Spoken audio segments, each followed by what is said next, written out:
Alrighty, we're gonna jump right into it. Alright, sorry folks, a little technical difficulties. My computer decided to take a dump right in the middle of our stream, but we're back. Let's pick up where we left off. We were talking about Nixon's greatest mistake, and that is, flushing away our manufacturing to China. Yeah, I mean, like that was the beginning of it, and slowly since that time, more and more companies have moved their manufacturing or they've moved their operations over to China, which is not a good thing. And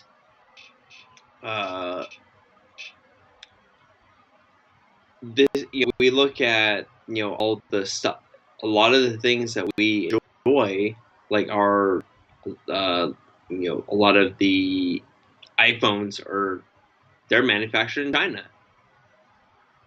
You have like a lot of our shoes are made in China. You have a lot of our clothes made in China, and they're done for pennies to the dollar. And then like those things they get sold for like 500% more than 500% markup over in wherever they're sold at. And it just creates this huge problem, like where you essentially it's not slave labor per se, but it's essentially slave labor. Right, because it's like, oh yeah, well at least we're paying them. It's like, yeah, but like Robert was saying, pennies on the dollar, and it's just like. But this is also is it better? Yeah, is it better that they have that penny than not? You can make that argument, sure, but I mean, like ask any American, if they'd work for that much, and obviously the answer would be no. Fuck no. And here's the other problem too, like it creates this not incentive, but like this is where now you have you have internment camps over with the Uyghur Muslims, and to a degree, I understand like why like you have a country like China who's like, yeah, I don't like a lot of like the Muslim extremism that's going on over in like Europe and the United States and like all these other places. So we're just gonna nip that in the bud and just fuck those people. Okay, I kind of understand that, but you can't just hold people in like these like prison camps, indefinitely, and treat them like shit and enslave them essentially. Because that's what's happening. They're enslaving them. They're just you can't do that. And yet, places like companies like Disney and whatever, they don't care. It's like, oh, we're gonna film our movies, not 10 miles from like the internment camps. We're gonna hold our operations right next to almost in the same facility, for God's sakes. I mean, they're that close, and yet nothing about human rights, nothing about that. You have, obviously, COVID came from, China because of there was some sort of leak from their virology lab that was funded by Dr. Fauci and several of his cohorts, along with like all the virology labs that are being built or are still, that are active within the world. And they're the NIH and Dr. Fauci are involved in some degree with all those. They've invested a ton of money in that shit. So yeah, you have all these Chinese citizens that initially were like locked into their house, welded into their houses for months, Well, now it's happening again, and the people are finally. I'm not saying that there weren't like stand-ups to the communist regime before. Obviously, the most infamous one is the Tiananmen Square incident back in the 80s. You know, back when you and I were both mere 1989. yeah 89, long time ago. Um, I don't know of any other time since now till now where the people have finally like, I've had enough. I know I'm gonna die if I get caught or captured or whatever, but fuck, it's better than this. I'm gonna fight for. We need to get rid of this communist regime, and they're going against Xi Jinping, and they're tired of it, and they're a lot of their communications and like the video of like what they're actually doing, like and what they're saying is being suppressed. Not only, I mean, obviously in China that's happening. That's just a given. Mhm. But why? Why? I mean, nearly zero coverage here in the states. Like you think that that would be a big thing. Well, maybe I shouldn't be so surprised because the Hong Kong riots and shit that were happening back in what 2019, 2018, 2019. The only person that I know that covered that was Stephen Molyneux. He actually went there and did a whole documentary about like their struggle and their fight and their Mhm. protests. And we heard like maybe a couple of blips in the news on our side about that. It's like, oh well, Hong Kong's getting swallowed up by communist China. No big deal.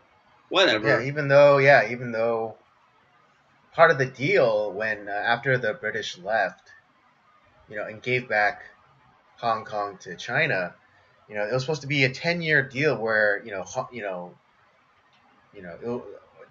Hong Kong would be slowly absorbed back into mainland Chinese society, but I think was it they Beijing installed like some puppet mayor of Hong Kong, and then they just like they kind of fast tracked the integration of Hong Kong into Chinese society, and like one of them was like losing a lot of the rights that the Hong Kongers kind of grew accustomed to under British rule.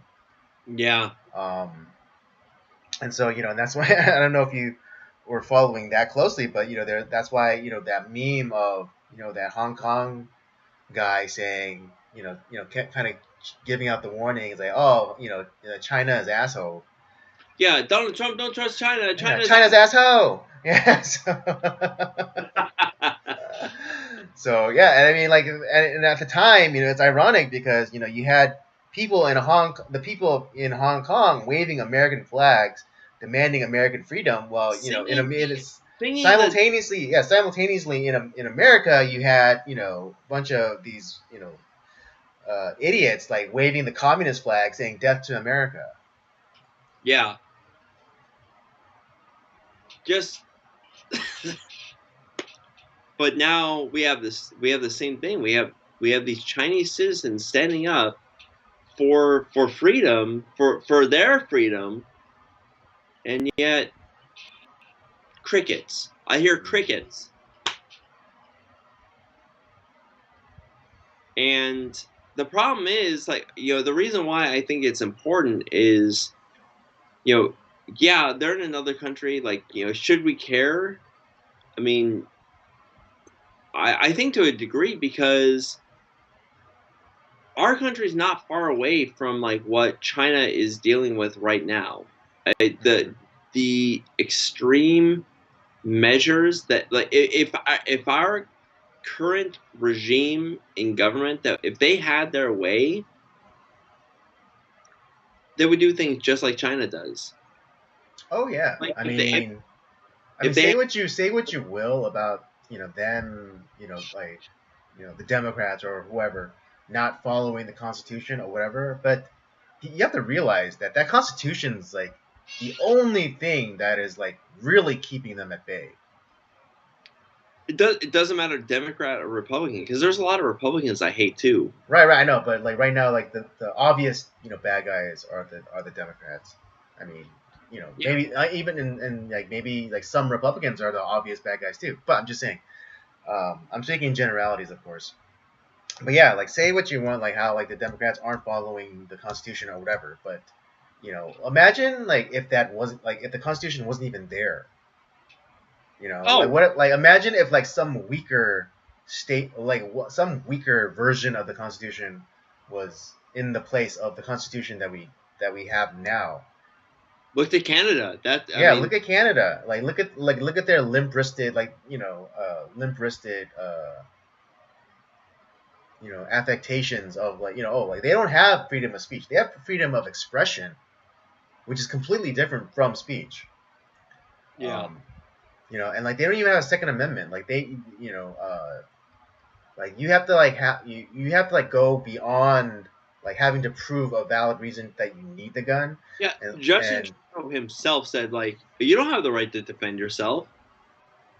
yeah, exactly. Literally said that. Right? Yeah, and I mean, yeah, and say what you want about Biden saying like, oh no amendment is absolute. It's like, well, we can, we could point, we can make fun of him for that, because we do have freedom of speech. We do have freedom of, Yeah. I mean, inherently in the First Amendment, we have freedom of expression.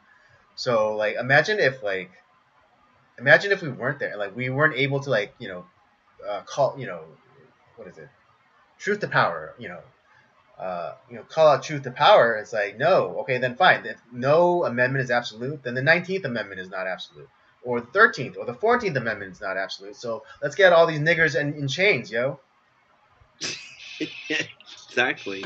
All right, and let's get these women like, and let's fucking put some duct tape on these bitches and get them back in the kitchen. No amendment is absolute. Yeah, exactly. All right, no amendment is absolute then. Like, as the kids would say, bet. Yeah, okay.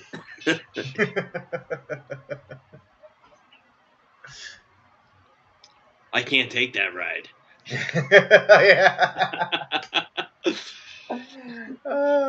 For those of you too young, there was an insurance company back in the day called Survival, and they would parody popular movies or other commercials, essentially. That particular one was a bugle, of all things, a Bugle Boy commercial, a brand of jeans. And it was, this really hot woman in a Ferrari, and a guy, in the middle of nowhere hitchhiking, and she pulls over, like, and very suggestively, it's like, oh, want to ride?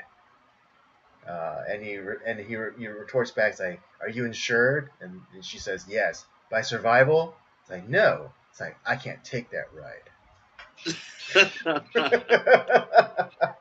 I remember the degenerate gambler version of that, like where he's at the poker table and he throws his like Porsche keys like on the table. It's like, is it insured?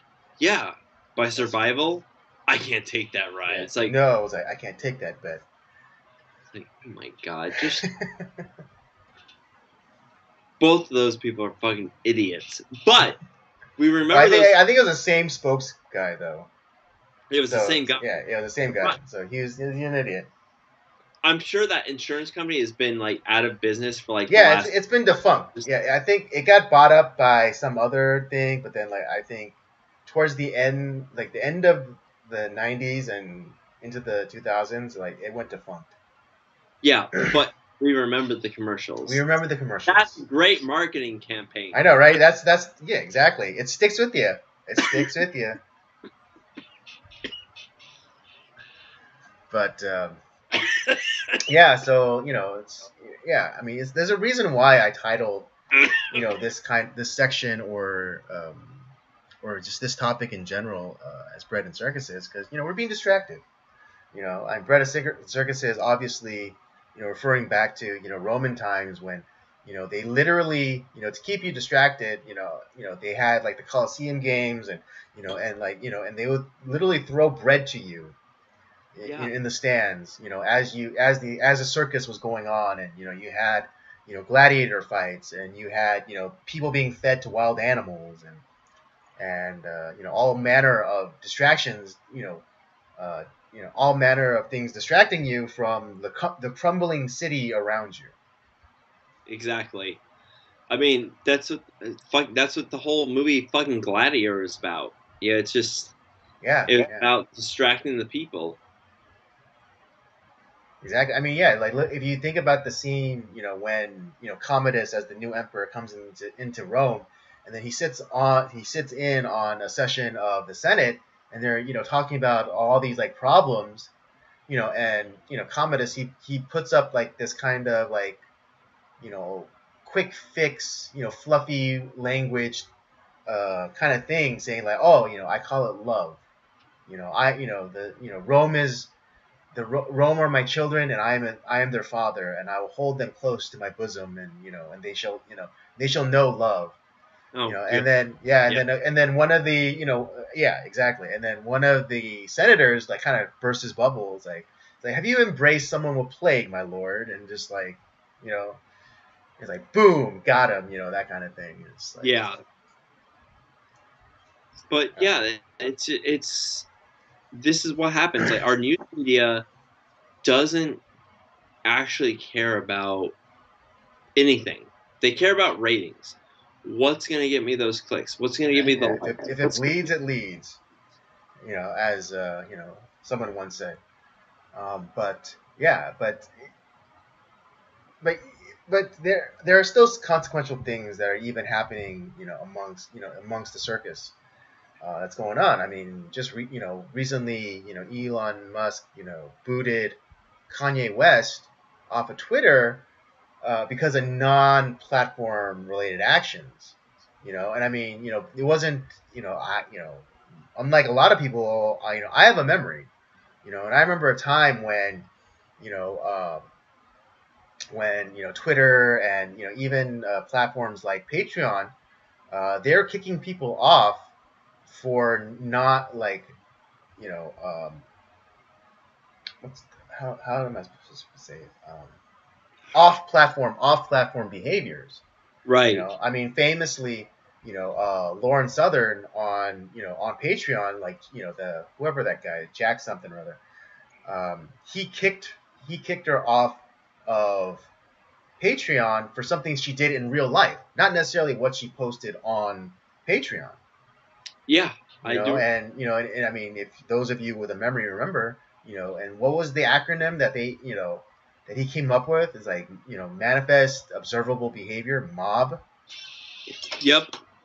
And yeah, she got booted, and with no like warning or whatever. It's they came up, and interestingly enough, like with the Twitter files being dropped, like they came up with the excuse later, right? There was no such thing as manifest observable behavior before Lauren Southern got kicked off. It was only afterwards they came up with the rationale.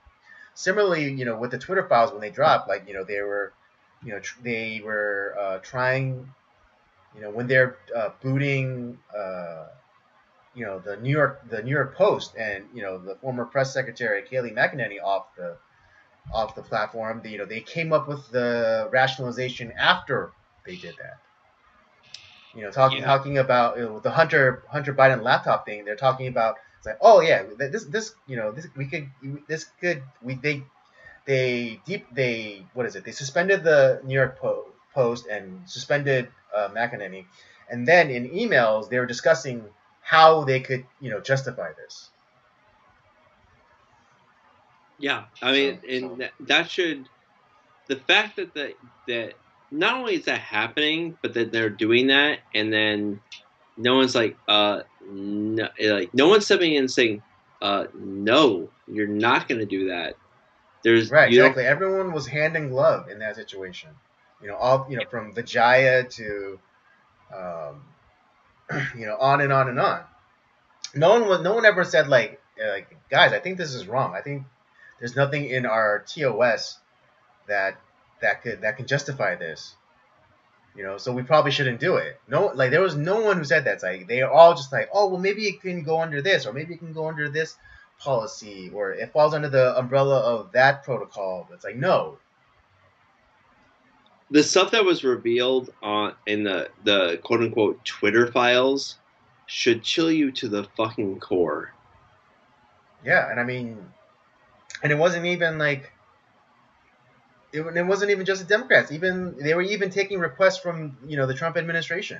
So I'm not even saying that the Democrats are wholly responsible for everything. Yeah, there is no fucking reason that they should be playing ball with the government in any way. Exactly.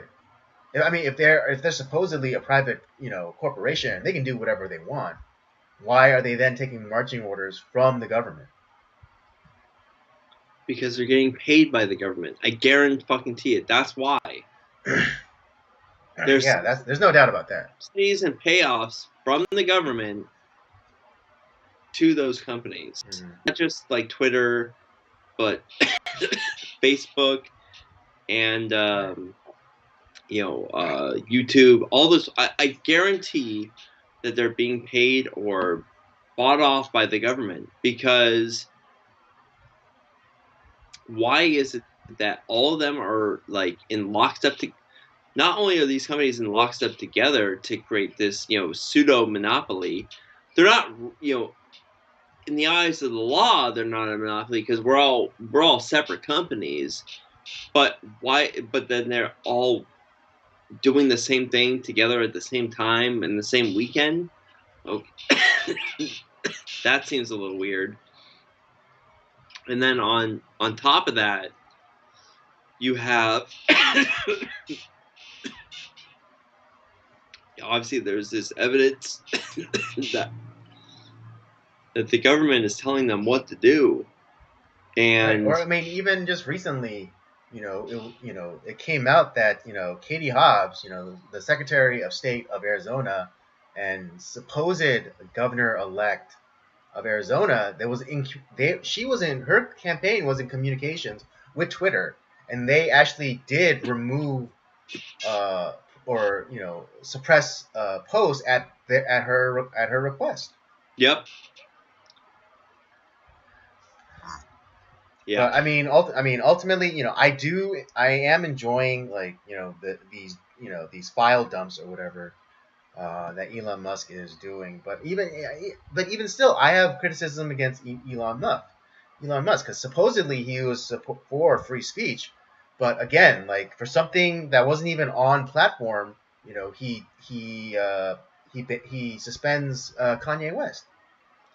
Now, do I agree with Kanye West? No. Whatever. But I'm not even gonna qualify that and say like, oh, I don't, oh yeah, like I hate Hitler too. Like whatever, it doesn't matter, because that's the litmus test. But that's not what I'm saying. I know, but I'm just saying like that's the litmus test though. He said something that categorically everyone is against, right? But yet, like, should he have been suspended for it? And like what he was saying, what like the justification that Elon Musk gave was that like that it was inciting violence. How was that inciting violence? All he said was, I like Hitler, or I like the things that some of the things that Hitler did. Well, see, I'm not even saying, like, he was saying, it's like, I don't think that everything that the guy did was completely wrong. Exactly. So like you can't even, how do you then get incitement to that? Yeah, that's like I said. You're not inciting anything. Yeah, he didn't say, okay, we're like all my fellow Hitler lovers, we're going to go to a certain place at a certain time and do harm to a certain group of people. Now, did he do it like in a ham-fisted way? Sure, but like he was saying, is like not everything he did was evil.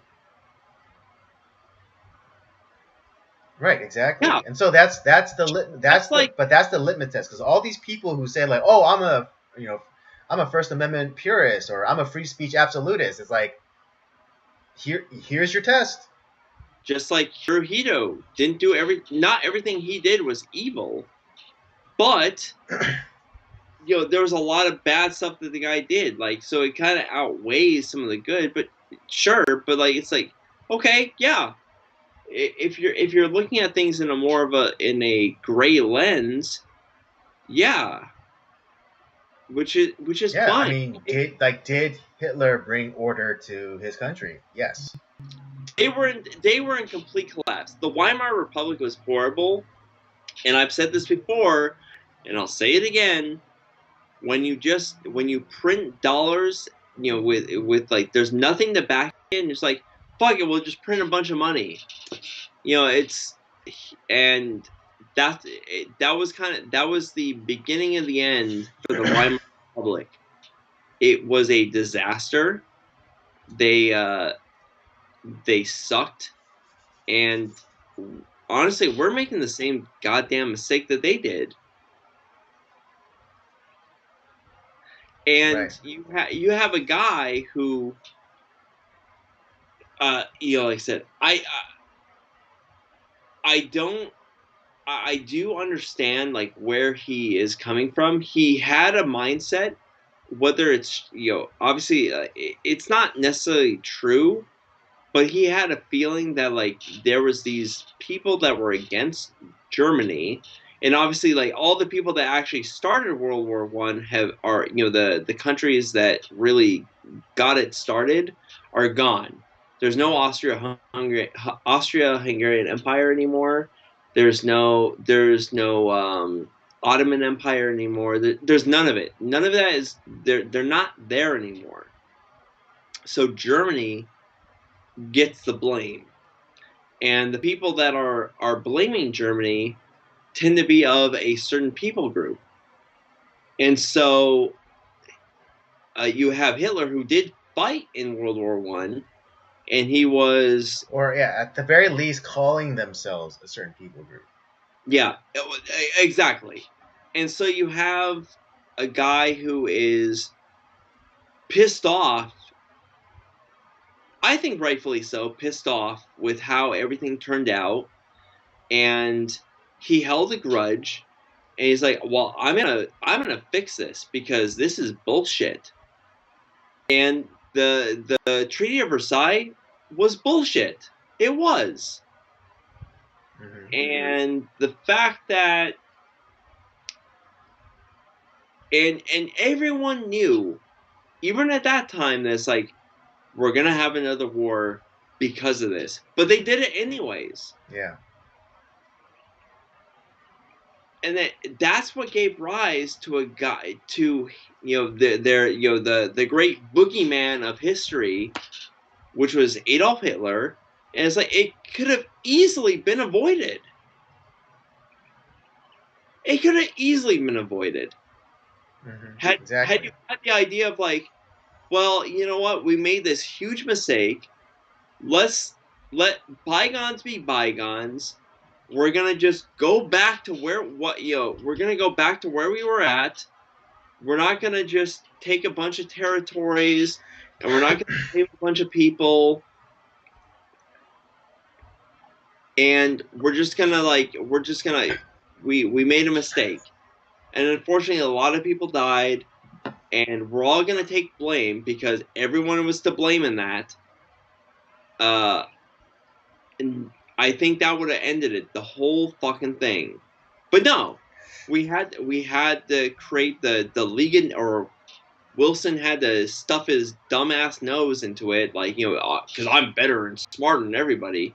We're gonna create the League of Nations and create this global network, and we need to create this treaty, and we need to blame the Germans, and like because they're the only country left, of the ones that we faced, and you create another problem because you have a whole country that you have blamed for everything, and you've destroyed them economically, and you expect them to like just take that sitting down. No, you're an idiot. Yeah.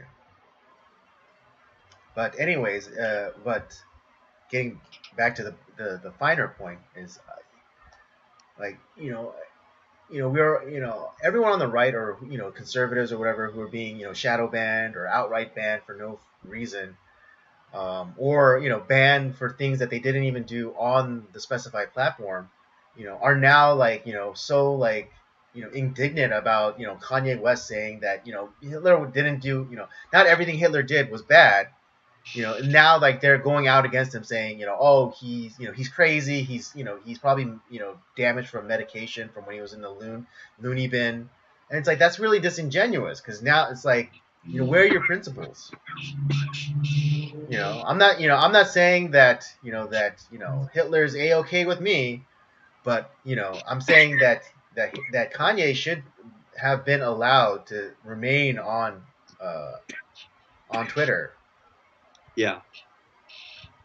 And like everyone now who is trying to explain away his behavior or qualify or like no, it's like does Kanye have the right to say what he has to say? Did he If he doesn't have the right to say what he said, then you don't have a right to say anything at all. did, You don't have a right to shoot your mouth off on Twitter either. did he threaten anyone physically? No, exactly. No, not at all. Not even a little bit. I don't know how you could construe it's like I like Hitler to let's kill the Jews. Yeah. Did he say like I want to kill all Jews? No. Although you'll have the Iranian leader who is still on Twitter, right? Who was constantly saying death to Israel, and backing that shit up with missiles. Or have we forgot the spectacular videos of the Iron Dome at work via social media. Yeah, exactly. So you have a world leader who is threatening a whole group of people, not just one person, but a whole group of people, and yet that should be against the terms of service. But you have one guy who, while he said like, not everything that Hitler did was bad, but we're gonna ban him. Okay, that doesn't make any fucking sense. Exactly, and I mean, yeah, and this is me holding my side accountable, because you had everyone coming out of the woodwork saying that what Kanye said was egregious, and and it was right for Elon Musk to ban him off Twitter. It's like you just become the left. You just become the people that you supposedly are fighting against. Exactly, and it's like, I'm just like, I first of all, this is not real news. It's not like right. I know. Yeah. Again, this falls under the whole bread and circuses theme. Yeah, and at the same time, it's like we have a whole, everyone is just like it's like Voldemort. You can't say his name. It's like you talk anything about Hitler, negative or positive, and it's like, well, you're banned. You're banned. You can't even like utter his name. It's like, well, he's a figure of history that we should be studying. We should be looking into what he thought. We should be looking into what he said, what he did, because that's how you prevent another guy like this coming to power. But like when you shun everything about him from society, studying him is not glorifying him. There's so many figures in history that are horrible human beings, but you know what? You study them because you want to know, like, what did they do? What did they think? Why were they horrible? Mm-hmm. That's how you learn, and that's why like I'm such a big proponent of actually diving in. And this is not a criticism of the current climate in Japan, but you should look back into the imperialist Japan, definitely the Meiji era, going into the imperialist era of Japan in the 20th century. They're also awful. They're really bad. Mm-hmm. I would say worse than what anything that Germany pulled off. And nobody talks about it. Nobody actually thinks about it. And we kind of consider them the victims of history because, oh, well, we dropped 2 nuclear bombs on them. They're completely destroyed and they're victims. It's like, but they weren't. They were not victims. Like, and in fact, we did everything that we could to save innocent civilians, to tell them to evacuate, to get out of there.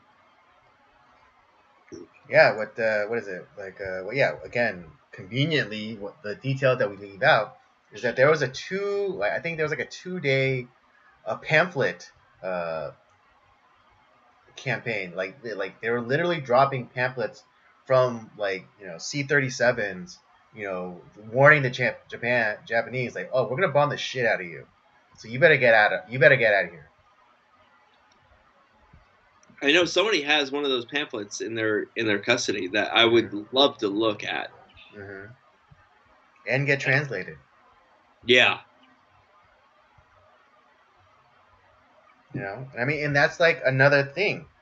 Like, we talked about this before. Why do they not translate Hitler's speeches? Yeah, exactly. Could it be that what he's saying at that time, like you would also agree with? What if he was saying like, hey, we need to come together as a country and band together so that we are strong and that we can and we need to look out for our neighbors? What if he was saying that? Is that a bad message in and of itself, that a country needs to be unified and it should look after and it should take care of its neighbors, or take care the people within the country should think of each other as like neighbors and like you should help one another. Is that an inherently evil talking point? All I want is an accurately translated, subtitled version of his speeches. Not because I'm saying I agree with him, just like, but I would just like to see, what did he say exactly. Yeah, that's all it is. Like, I want to know, and just like if Kanye is this evil, racist, Hitler figure, then I want to know like what he's saying. I want to know what he thinks, why he thinks it, and what steps he's going to take to achieve his goals. I mean, it's just just in case, I mean, I don't believe this, but just in case that he is like this supervillain who's trying to amass power and take over the world and kill a specific group of people. I mean, I'm right there with you. If Kanye's ultimate ambition is to gain power to then go off and start killing a certain people group, then I want to know, and I want to be able to stop him. Right? But like, how am I supposed to know this if I can't even hear the man talk? If I can't read his tweets, like if I can't read or listen to a long form podcast so that he could precisely explain himself and precisely explain the steps that he wishes to take. And people, I think what a lot of the problem is that people don't want to be uncomfortable, because sometimes the truth, and when your enemies are saying something that has some sort of element of truth to it, is scary. Mm-hmm. That doesn't mean that they're right or that they're good, but the fact that they do have some element of truth to what they're saying, that's a scary thing. Yeah, I mean, just take example to the first thing that Kanye was saying. He was pointing out a trend, a pattern as it were. It's like, why are like the top heads of every financial firm Jewish? Why are all the executives in Hollywood Jewish? Why are all the top academics Jewish?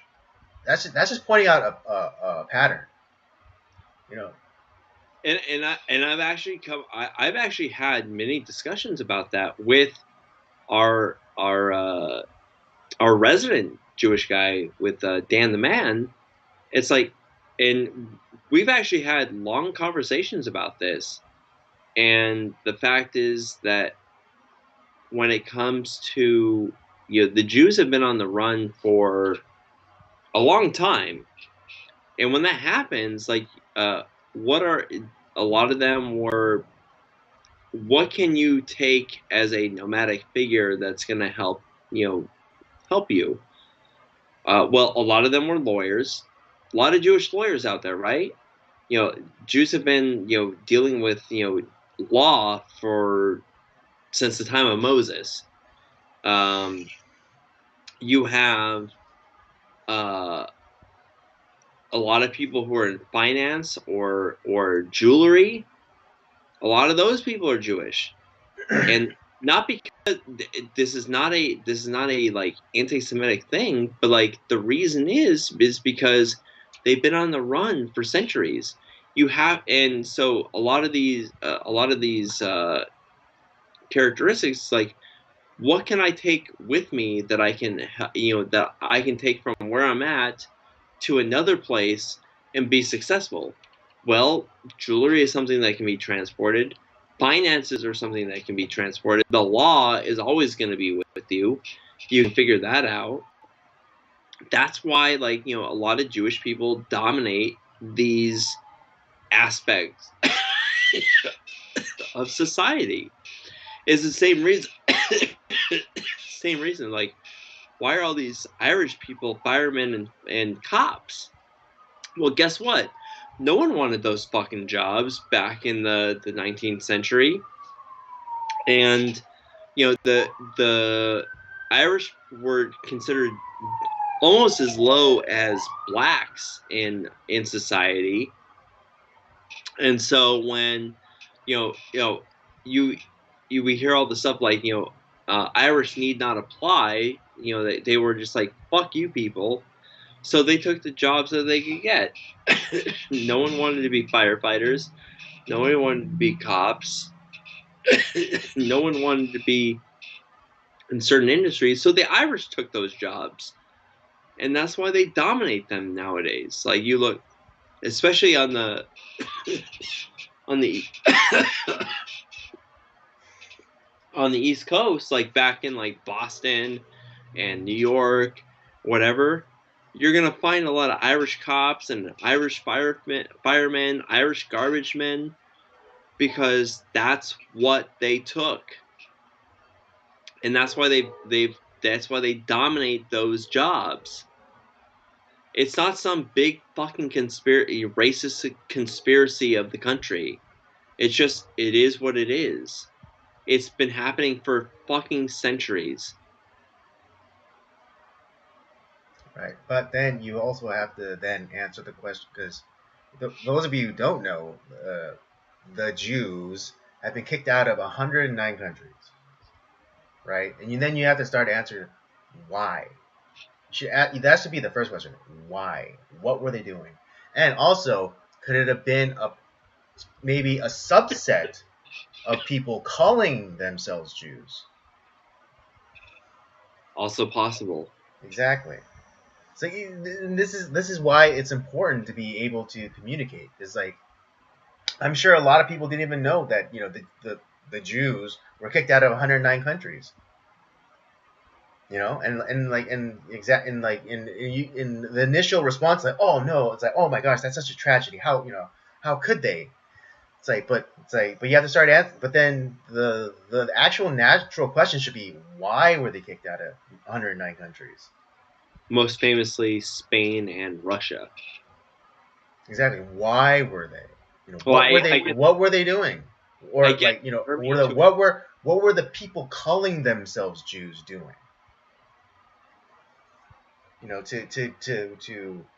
To what is it? To invoke the ire of these countries.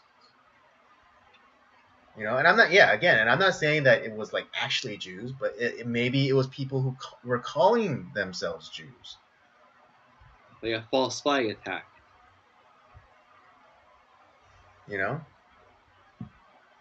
But again, like we will never be able, if we can't have these open discussions about these really interesting, if you really if you really start thinking about them, these really interesting topics. Yeah. Yeah. Maybe you shouldn't drink beer when you're sick. Just a thought. Just a thought. I'm not sick. Uh-huh. I'm just saying. I mean, at the very least, drink some whiskey. A little hot toddy. That would help, but Yeah. But yeah, again, like, you know, what is it? I love the kind of the breakdown that Owen Benjamin came up with concerning the Jews, and that's war Jews, sodomy Jews, and deli Jews. And my gripe is not with the deli Jews, and of which I would consider Dan the Man. He's a deli Jew. Yeah. It's the sodomy and the war Jews that I have a problem. Only Owen Benjamin could break it down quite like that. Right? Yeah, he's great. I love him. Because he's able to distill these seemingly complex things into these completely understandable terms. Because yeah, like I said, I've known Dan for my whole life. And I've known his family my whole life, and yeah, they're not the horrible, because there are, when you think of the shyster lawyers and the grifter bankers, that's not what Dan is. And there's a lot of people like Dan that's not what their life is about. We had another guy on the podcast too, Jason Branch, who is another guy. He's a Jew. He's another guy that I'm really close with. He's not a guy that's some griper. It's like trying to steal everyone's money and trying to swindle people out of. He hates those people. Yeah, exactly. Another deli Jew. Nope. I have no problem. No problems with them. Yeah. So I don't completely disagree with what Kanye's saying. I think he's trying to promote a thought exercise in maybe a ham-fisted way. It's not necessarily. It was not the smoothest delivery Right. of the Yeah, whole I time. know. Because I think he's trying to call out the war and sodomy Jews. Okay. Yeah. He's not talking about the deli Jews. And in a way, it's kind of the same thing what we talk about. Did Hitler have a point? Or what we talked about earlier, in when we started talking about the first season of Jack Reacher, and some of the problems people had with that season was oh, we're trying to make the Islamic guy, we're trying to be sensitive to his case. It's like, no, they're trying to make the villain. You try to understand what the villain's trying to do. That doesn't make him any less villainous. Mm-hmm. It's the same thing with Hitler.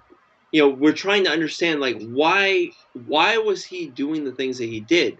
We can understand that without him being any less villainous. That's the thing. It's like, I understand why he's doing what he's doing, but that doesn't mean I don't want to have his ass kicked at the end of the story. Mm-hmm. People have gone fucking nuts. It's like, you got to look at the whole fucking picture.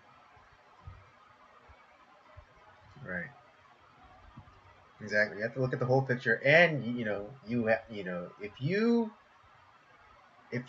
purport to be a free speech absolutist or a First Amendment fundamentalist, then and you then go and decry you know Kanye's comments off platform. I don't want to hear anything from those people. If Yeah, that's what. exactly. I don't want to hear from you then. Then you have already failed the test because Yep. what Kanye said, that was a test. Because everyone loved him when he had the MAGA hat on, and when he was when he was calling, when he was like hugging on Trump or whatever. Like they loved him for that, right? But then as soon as he invoked the name of me, Mr. Mustache. It's like, oh no, like no, we can't have him. Or they downplay him, and they say like, oh, he's crazy. Oh, he was damaged from when he was institutionalized. And that actually that happened like with the whole Tim Pool interview thing. Like his second Tim Pool's second banana literally said like, oh, I'm sure Kanye, he's still suffering some side effects from when he was like drugged up and put in the loony bin. It's like that's fucking disgusting, dude. I don't think that was right. I think that was really bad. That's what happened. That's why he walked away. Like, okay, well, if that's what's he stipulated like, hey, I don't want to have no Lex Friedman. It's like, oh, let's talk about individuals and not groups, and like that's what and Kanye called him out on that shit because I mean I don't know. I didn't quite watch the entire of that episode, but what was it? Um, like Tim Pool made some comment about how Kanye would be good for the black vote. Basically saying lumping individuals into a group. Even though he said like, oh, let's not talk about groups, let's talk about individuals. It's like totally calling Tim Pool out on it. Yeah, it's one of those things where like that it was a disaster of an interview. It was really bad. Mm-hmm. And then yeah, it's Yeah, and I'm not saying like yeah, Kanye did the right thing by walking out. I mean, I think Kanye should have like taken a minute, gathered him, like composed himself, and been like, it's like, hey, I told you I don't want to do another cookie cutter, Alex Friedman or Lex Friedman interview where we it's like where it's like, oh, talk about individuals, not groups. Because you have to go the macro before you can go into the micro. Yeah, and he's right on that. Mm-hmm.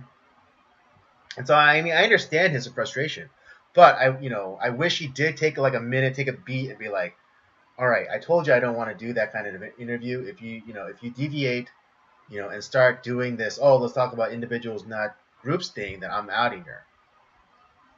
That was like both sides making a mistake. Yeah. But then like when Tim Pool's homeboy came out and like said like that stuff about Ye, as he did, it's like that. Yeah, that was fucking low. That was vile in my opinion. Because then you're basically you're removing all agency from Kanye. It's like, oh, like he doesn't know what he's doing. He's messed up from all the drugs he was on, in the loony bin. You're taking all you're saying that Kanye is not responsible for what he's saying.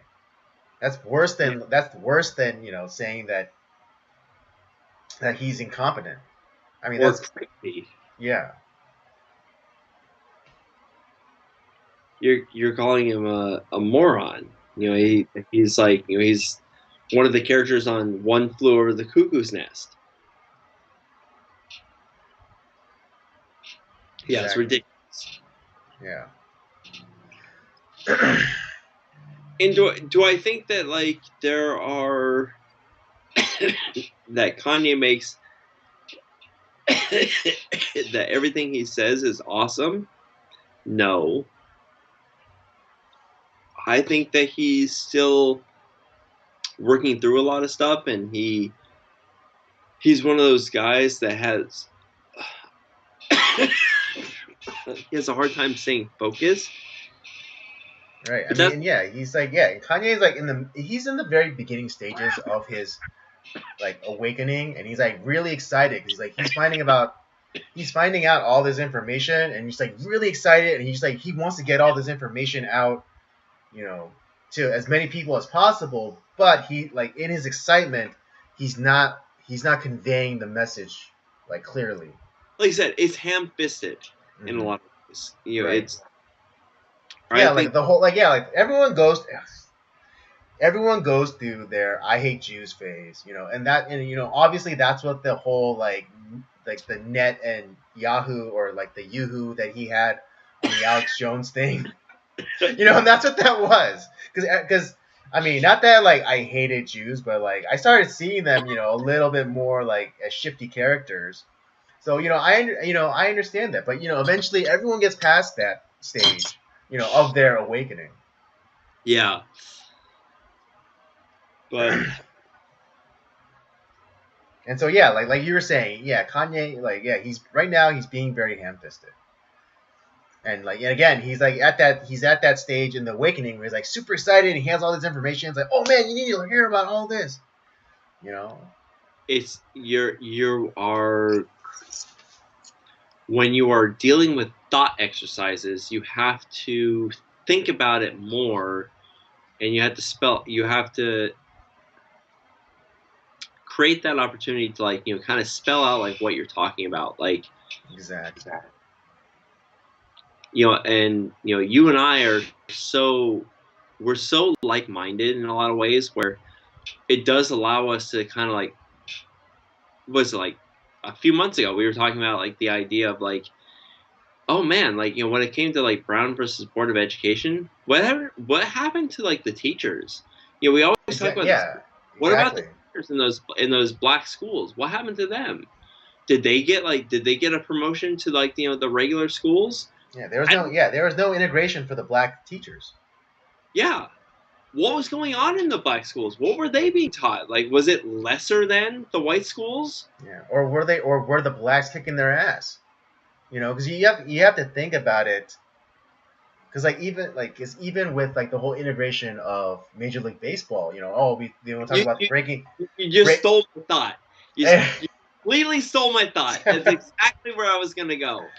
Right, yeah, because like the color, like the whole breaking of the color barriers. Like, oh yeah, it's progress. It's like no, it was actually about money because the Negro League was far outpacing the white Major League Baseball because the blacks were more athletic and they were more fun to watch. They were way more fun to watch, and um, the so back in the day, right before he died, the Giants manager back in like the early 20th century, like we're going back to like the 1910s, 20s, 30s, Mm-hmm. before he died, because he had been watching the Negro Leagues, and he was like, I want these players because they're so good. He was watching those games, and he had a whole list of players that he wanted to have on his team, but the owners were not going to pony up that money to bring these guys on. So he was like fuck. And he had this whole list, and we look at like Jackie Robinson coming into the sport with God I'm drawing a blank on the name right now because it's been a long day. Uh, Branch Rickey, sorry. It's Branch Rickey was not necessarily like this like super humanitarian color barrier breaker, all this stuff. Like he was like, I want the best players on my team so that we can win. And it's like we need to bring on these players from the Negro Leagues. They're better.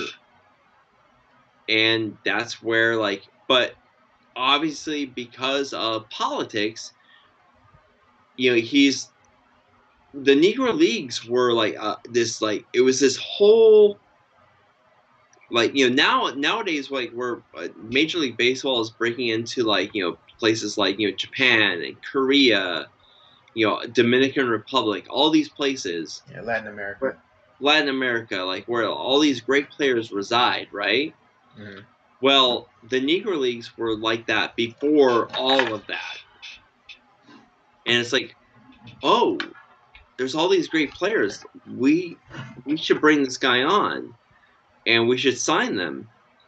And it's like, but obviously we can't, with all this political intrigue behind it, we can't just bring any of it. We have to have like the right guy to really break through. And so, like, they looked at like Don Newcomb. They looked at, all these other players, and it's like, nope, nope, nope, nope. We have to have, Jackie Robinson was the one guy. It's like, I need you to not fight back for like 3 years. Don't do anything. Don't fight back. Don't be, just you're gonna have to take the bullshit. And he did. Mm-hmm. And he was the only guy that really could take that. That's why it happened. And when he did that, that's just okay. Now we're gonna have all these other players come in. That's how Don Newcomb came in. That's how the Dodgers catcher from like that time came in. That's how all these other players came in, and it kind of, that's where like, okay, well, if these guys are gonna take these players from this league, we're gonna take them too, and we're gonna make our team better, and that's what broke it. Is because it didn't have anything to do with some sort of, oh, we want to be representing, the black race, blah blah blah. No, it was about making your team better. We want the best players. We're going to get them from where we can, and that's it. That's all it was. Exactly. And nowadays, like, you look at like Major League Baseball, and they're like, why don't we have enough black players? Whoa! It's like, well, you know what? Baseball's an expensive sport now. And you have to go to, if you want to get drafted, you want to play baseball and get drafted by, or you want to get scouted by college teams or scouted by, major league teams. You have to go on all these like travel circuits and all this stuff. Like it's expensive, and a lot of these guys are from like urban areas. It's not going to happen. That's why they choose basketball or football or these other sports. That's where they're going. That's why there's no black players in baseball or hockey. Those are both extremely expensive sports where you have to travel a lot. It's not happening in basketball and football. You just fucking play the game.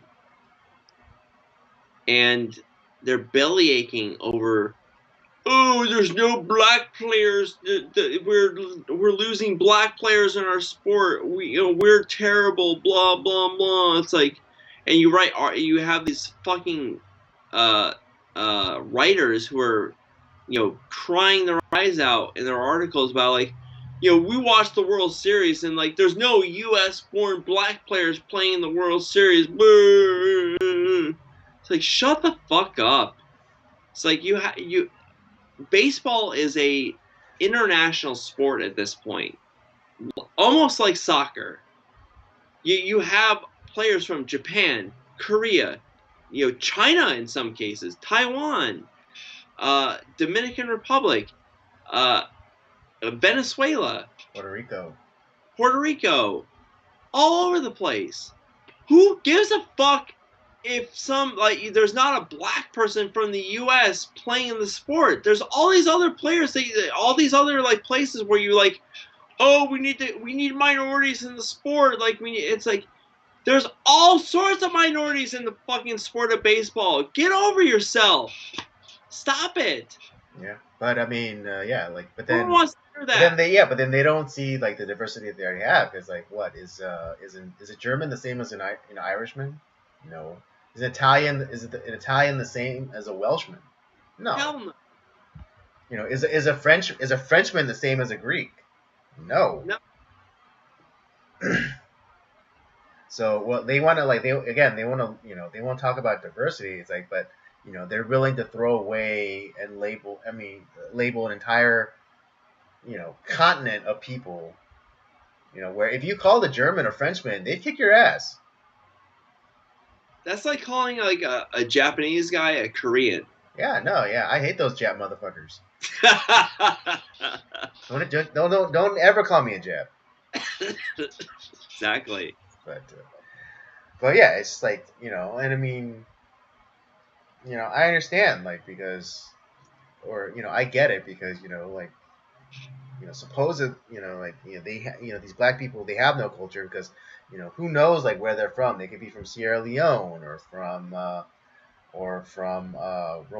No, not Rwanda. Any one Nigeria of or Monrovia or like, any of the African countries on the west coast um, of the continent. So yeah, I understand. It's hard, or the but Ivory Coast. yeah, exactly. Yeah, Sierra Leone or Monrovia or uh, I'm trying to recall. But yeah, anyways, I get it. It's hard. It's hard for you to have but you could, even though I'm first generation American in my family, I do consider myself an American, even though I'm fully aware of the cultural elements of Korea and stuff. I don't really think of myself as being a Korean. Right. Ethnically, yes. Mentality wise, no. And I mean, and just the same, like if I was dropped in Korea, they would automatically know that I was not from Korea. Just like my wife. They know, like, it's like, you're not from here. Even though she is more of an international person, Mm-hmm. but she's lived in so many different places. It's like she's not really from Korea. Mm-hmm. Exactly, yeah, and like your wife is more Korean than me. Yeah. But yeah, if we were both in Korea, like people would look at us and be like, you weren't born here, or you're not, you didn't grow up here. Yep. It's like, yeah, that's right. Just like if I was dropped in like, Alabama, Mm-hmm. you're not from here. Yeah, I mean, and even if you're dropped in Hungary, people would all like you're not Hungarian, or you weren't raised in Hungary. Nope. Fuck no. Even if I knew like Hungarian, they'd be like, you're not from here. Yeah, like your accent, like your wife gives me credit because she says like out of all the Korean friends, out of all of your Korean friends, I should say, Yeah. I have the best accent. That's true. It's true.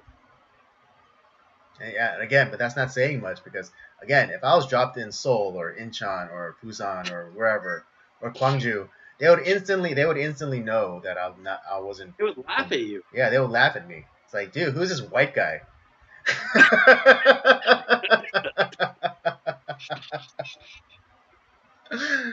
Oh. Yeah.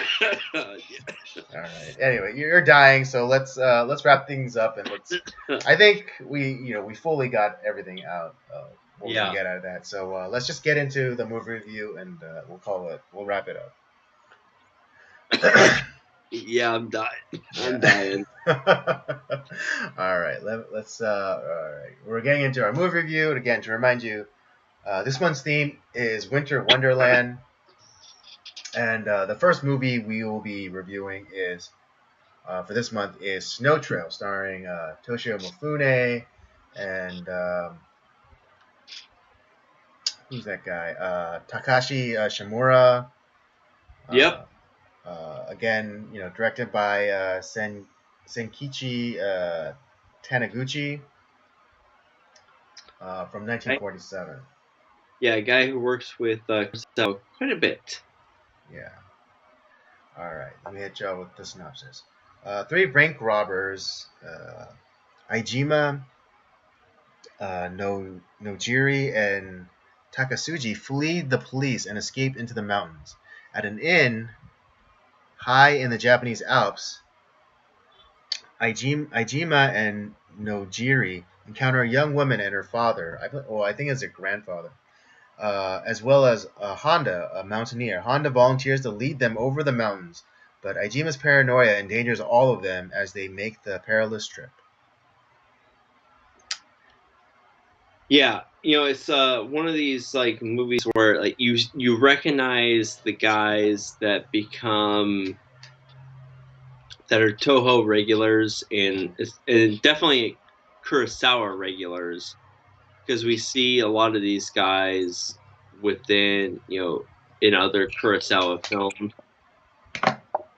Now, I don't know if you remember me talking about back when back in I think it was February when we talked about One Wonderful Sunday, right? Mm-hmm, mm-hmm. And what the thing that I mentioned back then was that there was a there was a strike at Toho among the actors, and a lot of actors left Toho Studio, and they were fucked because like, okay, well, we need to, you know, and the movie that they made while they were going through that strike, and a lot of like actors left, was One Wonderful Sunday, and their talent pool was completely diminished.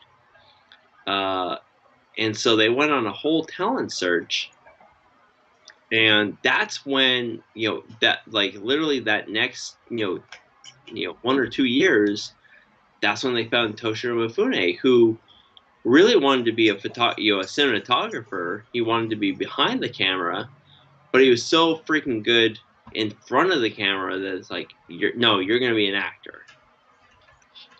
And this is his debut as an actor, Snow Trail. Mm. Um, and so, what did you think of him? What do you think about him in his debut? Like, did you like his performance? Did you think this like, oh, this is just like this is the start of like a lot of great performances? What did you think of his character? um, I don't think I've ever a lot of the stuff that I've seen him in, he's kind of been the anti-hero. Um, He is a villain in this movie. yeah, he's a villain. I mean, if you want to, Rashomon, he was technically a villain there too. Yeah, but not But really. yeah, but he didn't like he's more of a secondary character. Um, but in this one, yeah, like he's totally convincing as like the bad guy. Yeah, Um, he's a fucking dick. yeah, he's fucking dick. But but yeah, he was very convincing as the bad guy, and he was wholly believable as the kind of like as the synopsis portrayed him as this paranoid criminal who who's afraid of being discovered, and is willing to take these risks just to avoid capture. Yeah, I did like that. The other thing about like this film that I thought was really interesting because normally when it comes to like heist films, oh, we're gonna film like them stealing the money, right? Mm-hmm. What I thought was different about this, and I actually liken this to Easy Rider to a degree, is that the we don't actually see the heist outside of like the opening like credits, Mm-hmm. where we see like, oh, there's definitely like a bunch of like gunshots and like there's this chase, but that's it. Like we Mm-hmm. most of the movie is the getaway Mm-hmm. of these three guys, and I find that kind of interesting in a sense. Mm-hmm. What did you think about it? Yeah, no, I thought it was very clever to just kind of like jump into the actual story, because you don't necessarily need to show the robbery, No. um, and I think that was a great decision on their part, because it doesn't matter how they got the money, they got the money, and like and just go as we catch up with them at the lodge and stuff. We then see their like personalities come through. We kind of see like who's who.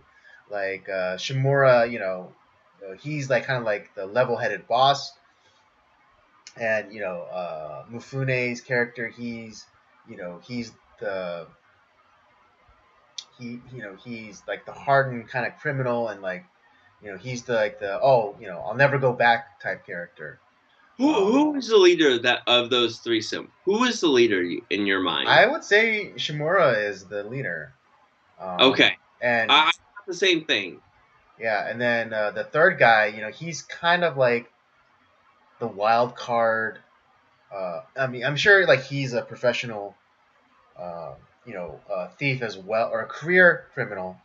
But he's more of a wild card, like because he's like Mufune's character constantly refers to him as old man. So he's seasoned and he's experienced, but he's kind of a little too free spirited, and lacks that kind of criminal discipline. That's the other thing I was thinking about. Like when it comes to our three, I mean, obviously, like the third guy we lose pretty early on. Mm-hmm. But when it comes to the thieves of the movie, what do you think about the characters? Because was Takashi Shimura's character, was he just an evil guy that like was softened by his experience at the lodge? Or do you think he was always kind of a Softy. passionate character? Well, I mean, because he's an old man too, and so I think um, his experiences, being a criminal, um, but also being a father, because he says like the girl at the inn that they come to, reminds him of his daughter, and Right. so I think he's haunted by. Uh, I think he's haunted by feelings of guilt that he was never there for her. Yeah, yeah, yeah. Um, so I think he is a bad guy, but I think He's a sympathetic character. what was that? Like you end up caring about his character, and you want him to win in a Or sense. yeah, or you are softened to his character because he has a relatable struggle, and that's that he's haunted by his daughter, that he was never there for her, he never got a chance to like watch her grow up, um, and so and now like he's this old man, and he's on the run, in the snow, and he's tired, he's cold, um, and and he just sees, and maybe Mifune's character is the new guy to the crew, and him and like the other old guy, they're the ones that have worked long, had this long career, and on watching losing his partner, and maybe friend, is what kind of got him into that contemplative state. It's like, what am I doing with my life? Do you? Here's the other thing I was thinking about. Do you think that Takashi Shimura's character? Let me pull up his name real quick. Um, do you think that Nojiro, that's his character's name, Yeah, no, Jiro. do you think that he has hurt people in the past, or do you think that he has always kind of been more of a just a thief? Well, seeing as he's like haunted by his daughter, I think it's safe to say that he has hurt people in the past.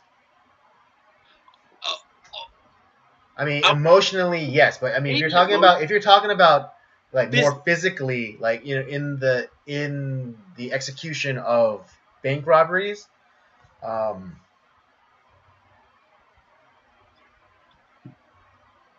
perhaps not, maybe not killed, but maybe physically assaulted, or harmed people. Yes. Ooh, see, I don't think so. Oh no. See, I think the other two, absolutely, Hmm. they have hurt people in their, because I think this is a group that has worked together for a little while Mm. outside of outside of Toshiro Mifune's character uh, in what was it, Ejima. Mm. He's definitely hurt people. I think Yeah. that Takasugi has hurt people Mm. at times. I don't think Nojiro has. I think Nojiro is the brain. He is the brains and like kind of he is the one that is driving everything. But when it came to this situation, I think there was too much of it that like played way too close to home to him. You Mm. know, them going to that lodge and meeting like the grandfather and the daughter in Honda. And it's like these people are good people. They Mm. remind me of my family. And obviously like the album that's played that like drew him in was, My Old Kentucky Home, Mm. which is like really that album is the theme of the movie. Yeah. And which is so weird in a Japanese movie, this American song is the theme of the movie. Yeah, and that just goes back to Kurosawa, who is very Western influenced. Right. Um, and the fact that like that's a song that got to that character, and yeah, I just I don't know. What do you think about overall about the film? Like, what did you think about it? Did you like it? Did you not like it? Did you think it was like? I know a lot of people said it was like very like, it's very pedantic and like all these all fancy terms about it. Like, yeah, it's like it's kind of like yeah, blah. What did you think about it? Yeah. I mean, was it a super original story? No. No, of course not. But I think in terms of executions, um, I think it was successful. And also, taking it out of the context of like the West, I mean, I think was very interesting. Even though like they had Western elements, like the idea of gun-toting bank robbers, and you know um, the my old Kentucky home as kind of the theme of the movie. Um, I think this execution of a very familiar story was very successful. What do you think about the relationship between the people within the lodge, like the Haruko's grandfather, Haruko, and Honda? What do you think about those characters? Yeah, I think it was very homey. And I think I think it was very. I think in terms of direction, I think it was spot on. Like you got the sense that these were people who very much cared for one another, and loved each other. The grandfather to the granddaughter, the granddaughter to the grandfather, and also to granddaughter to Honda, and Honda to all of the rest. Um, it did feel very much like home. When you're inside that lodge and you saw Uh, them interacting with each other. do you think that Honda was a guy that wanted to be with Haruko, or was it like just more of like a kind of like a cousin or like brother sister relationship between them? Yeah, I think it was very familial. Yeah, it was very much like an older brother, younger sister You type think of you situation. think so? You think that's what their relationship was like? I do, I do. I mean, given that this movie came out in the late '40s and stuff, and also the cultural kind of norms of that time, even still, like if they wanted to suggest more a more romantic relationship, they would have done it. But Yeah, you're what right. You're right. but what we were given, it didn't really come across as though Honda was, you know, you know, had more than just familial feelings for uh, the the girl's character, and vice versa. It Mm. was. I mean, it's pretty clear that she did have a love for him, but not necessarily a romantic kind of love. Okay, all right. Yeah, like I said. Does this movie do anything like original per se? Not really.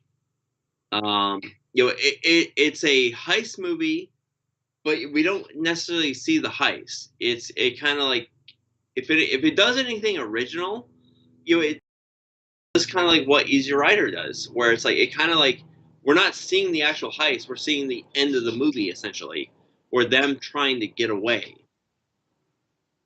We're seeing the epilogue of the story, and you have three guys.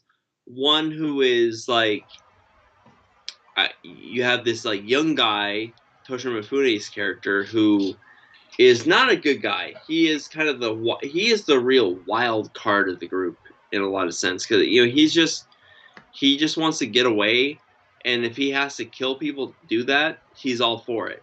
He doesn't care. Ejima just wants to get away from the police, take his money, and ride off into the sunset. You have Takasugi, who is kind of like a mixture between the two characters of Nojiro and Ejima, and he ends up getting killed in the avalanche. Um, and then you have Nojiro, who obviously is the older statesman of the group, and when he meets the people in the lodge, and he's always been kind of like the nice guy. He's not gonna pull. I don't think he's the guy that's gonna jam a pistol into some guy's face. He's gonna be behind the guy that's gonna do that. But because he's experienced, because he knows like where to go after the money, that's why he's the leader. He is the brains behind the brawn in a lot of ways.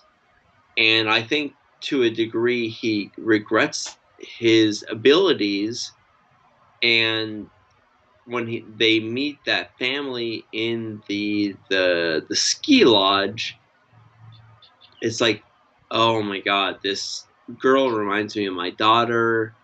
And it reminds him so much of home that he kind of his way left behind.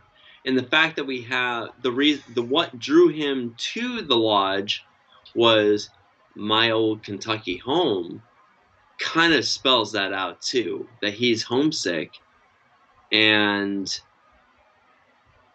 that he doesn't want to be in this life anymore, and he is tired of it. Like, and he would, I think, had if he could give up the money to get rid of the problem, he would. Right. No. That's why I said that like that he was haunted by his daughter because yeah, because you could tell like he's lived a life of regret. Because like you said, like he's a bank robber by profession. Um, it's not as though like he was just like this meek mild. I mean, I don't know, but it doesn't come off like he was like this meek mild mannered person, and he just No. snapped one day and he decided like, oh, like for survival's sake, like, oh, this is the only thing I can do. I have to rob a bank. No, he chooses to rob banks, Yep. but because of that, it constantly keeps him away from his family, and so yeah, he has that regret. Um, and I think and I think like he comes upon the ski lodge, and he sees this family that's inside, and he's like, this is what I've been missing all these years, robbing banks and running from the law. Yeah. Like I said, there's not really much to say about the film. Mm-hmm. You know, there's not like normally I would have like a whole bunch of like trivia and stuff like that. There's really I struggled trying to Mm-hmm. find anything about this film. And nothing, like I said, nothing about it was like that people were saying was anything that I haven't thought about or original. Mm-hmm. So, like what I find unique about this is like, one, this is not a Kurosawa film. It probably should be because he is involved. Obviously, he helped write the screenplay. He did help direct. Mm-hmm. So in a sense, this is not a Kurosawa film, but it is. Mm-hmm. Mainly because the director that is the one that's attached, no one fucking remembers the guy. Yeah. So this is a Kurosawa film in a lot of ways, which is unfortunate. It's not to throw a bunch of shade or like, oh, this guy, the guy that actually did direct it, sucks. But it's kind of like the films that he did do that as a director, like they're not thought about in the same way that Kurosawa's films are. Mm-hmm. Um, Now I know the guy that did direct. He is involved in a lot of Kurosawa projects, but he's not the guy directing. He's not like the head director. Mm-hmm. Um, and this movie is kind of a testament to that. Like, it's not. I don't think we get to fully utilize. We don't see the full utilization of uh, Toshiro Mifune Mm-hmm. or Takashi Shimura. Like, they're not necessarily perfect characters. Mm-hmm. Um, and like the other guy that plays was it Kokuden Kodo is Haruko's grandfather, who was the elder in Seven Samurai. Mm-hmm. You know he's not he's kind of underutilized too. Um, so there maybe it's not the best script, maybe it's not the best direction. And like who knows, like who like there's not like necessarily a percentage like, oh, I directed like 70% of this film, Kurosawa did 30%, and Kurosawa wrote 90% of the film, I did 10%. There's no like number that we can go off of, like, okay, who's at fault for like making this like not a really memorable film. Mm-hmm. Because when you think about it, like, who the fuck talks about Snow Trail? Nobody. Yeah. I look. Nobody fucking talks about this film. Nobody. And the only reason I came by it is because I'm a huge Toshiro Mifune fan, and I was like, what was his debut? I want to see like where he started in film, because I know he didn't start becoming an actor until much later in his life. Mm-hmm. And so I wanted to see, and this is how I found this film. And it's like, oh well, Kurosawa at least wrote it, and this is the first film that was done after Toho did their whole talent search for actors, because they a lot of their acting a lot of their actors left for to create their own studio, which was Shin Toho, which did not last very long, Mm-hmm. as we talked Indeed. about. Yeah. But Previously. yeah. But overall, did you like the film? Did you think it was a did you like it? Did you think it was a good heist film? Did you think it was a just a good film, period? Yeah. I mean, I enjoyed the film. Would it be a film that you would revisit anytime soon?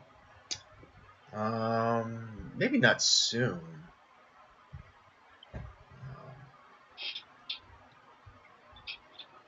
Yeah. I mean, like I said at the beginning, like it's not as though like this was like some novel story that was being told.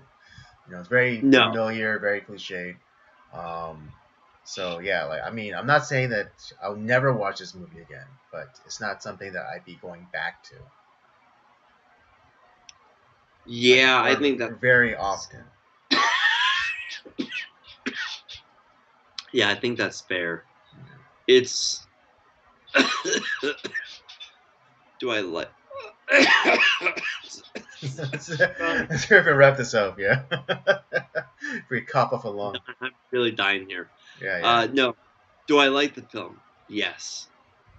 Do I think it's a great film? No. Do I think it's the best heist film? No. But I think it's very interesting to see where actors or directors get their start, and to see Toshiro Mifune at his start. Like it's like you see the greatness starting, Mm-hmm. and this is definitely like Kurosawa saw him in this film, was like, yeah, I want him in my films. No, obviously Mifune was a Toho guy.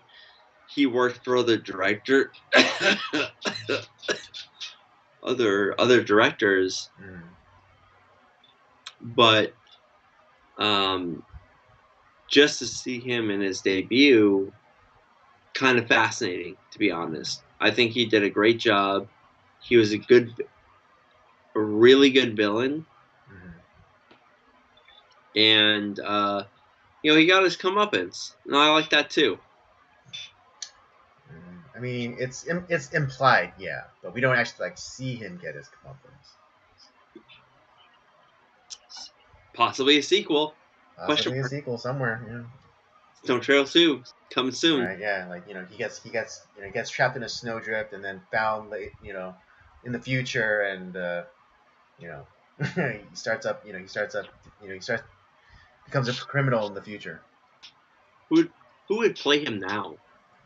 Oh, it's so hard because Toshio Mifune, he's like such a he was a shooting star. Yeah, He's that rare that you can't just like pick. I mean, no shade thrown against like the likes of Ken Watanabe or Hiroyuki Sanada. I mean, I think like very closely, Hiroyuki Sanada could maybe do it. He has the same Mifune energy, but not necessarily like the presence. Man, it's like it's close, but not quite there. Yeah. Mm-hmm. So I mean, yeah, I'm like really stretching my mind to think of like Japanese actors, and maybe it's because of my limited knowledge of Japanese actors. Because I watch a lot of old Japanese movies. Right. I don't really know anything about current Japanese movies. I don't think I've watched a lot of current Japanese cinema. I don't know anything. Yeah, except that they're like very fair skinned and have like colored hair. Yeah. I mean, it's kind of like the same thing with like a lot of like Korean cinema. I'm aware of like a lot of like older actors, but like these new guys coming up, it's just like I don't relate to them at all. Yeah. Probably because like I don't look like them, because I'm not. I mean, despite how I come across in this live stream, well, yeah, like I'm pretty like dark for a Korean. Particularly now with like the current like beauty standard in Korea right now. Like I'm dark. I'm basically a nigger.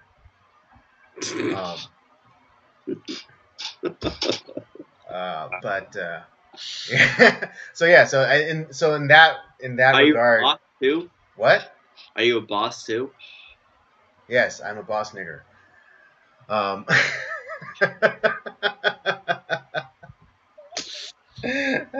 But yeah, it's because for that reason, it's like really hard for me to like kind of see myself in like Korean actors nowadays. Like old school guys, yeah, no problem. Like I could look, I could relate to those guys. Yeah, I'm kind of like the same way. Like when I think of like Korean actors, I think I'm thinking back in like to like the mid 2000s, like not I don't think of like the new guys. I'm like I don't even know who the fuck this is. But then I look at the guy who played Old Boy and like I was just thinking that. yeah, like Memories of Murder. Like I know all those actors, but then I look now today's. I'm like, who the fuck is this guy? Right. I don't know what this Yeah, is. they kind of just like bleed together because like their look is like so similar. They look the same. They look like the same fucking person. Yeah. So. Girls and guys. Hmm. Yeah, I mean, I there was I know that a guy. He was in such and such. It's like, yeah there was this video essay. I mean, we're getting off on a tangent. We'll finish it, but there was like this video essay that I saw about how like plastic surgery is erasing the distinctive Korean look, and yeah, yeah, they're not wrong. they're not wrong. They're not wrong. But I imagine it's the same thing in Japan too. Oh yeah, yeah, yeah. I mean, just look at the recent Netflix show, Alice in Borderland. They all look kind of the same, Yeah, they all kind of like the same kind of general except for look. the smart chick who I loved, and she died. The smart chick died. Yeah, the big boob chick. Oh yeah, oh, the really smart one. Yeah, the really Yeah, the smart smart one. one. The super smart one. Yeah. God, she was fucking hot. Oh. Damn, she was smart. So Oh. smart. I'm so sad she died because I was like, oh man, I could have jerked off to her for another season. Oh, dude, you got a wife. Well, yeah, hey, Yeah, I'm not yeah. dead. But your wife is not nearly as smart as that chick. Hey, Andy, I'm not dead. Okay, I'm not dead. Yeah, but your wife's not nearly as smart as that chick. That's true. Like I said, I'm married, not dead. Okay. Okay. Anyways, yeah, let's wrap it up. Let's give our ratings and we'll finish. We'll wrap it up.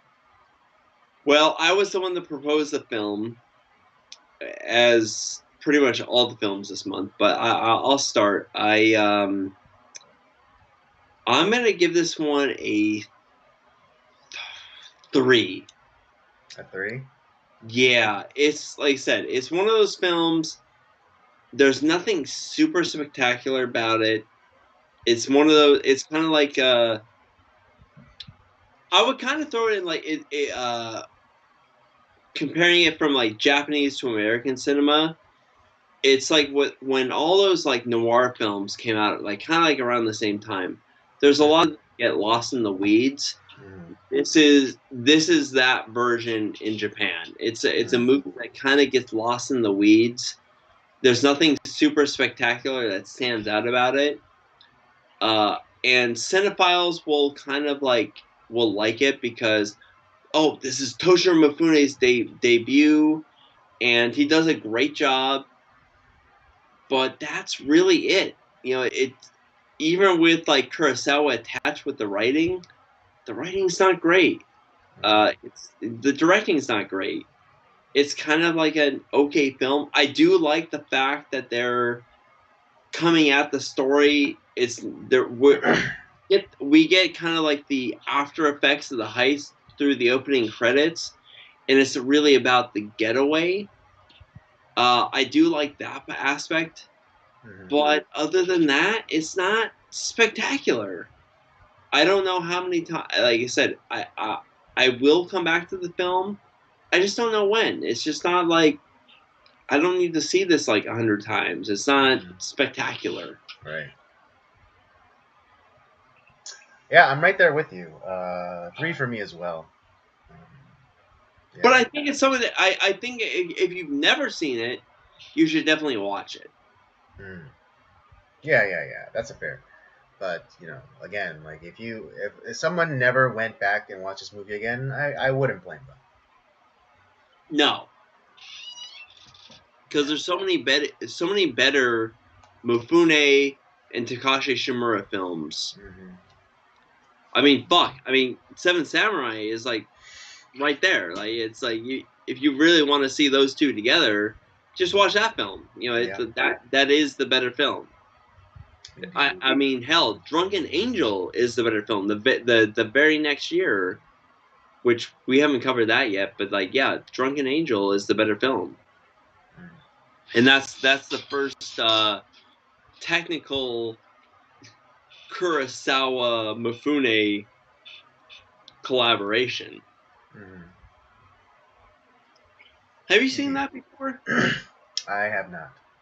Oh, you should check it out. Put it on the queue. But all right. That's all I got. All right. Well, there you have it, folks. That's our review for Snow Trail. Both Robert and I gave this a 3. If you have never seen this movie, then yes, watch this movie. But again, we recommend this with very much the expectation that, like, if you never watch this movie again, we're totally fine. Well, it's not like, oh, how dare you?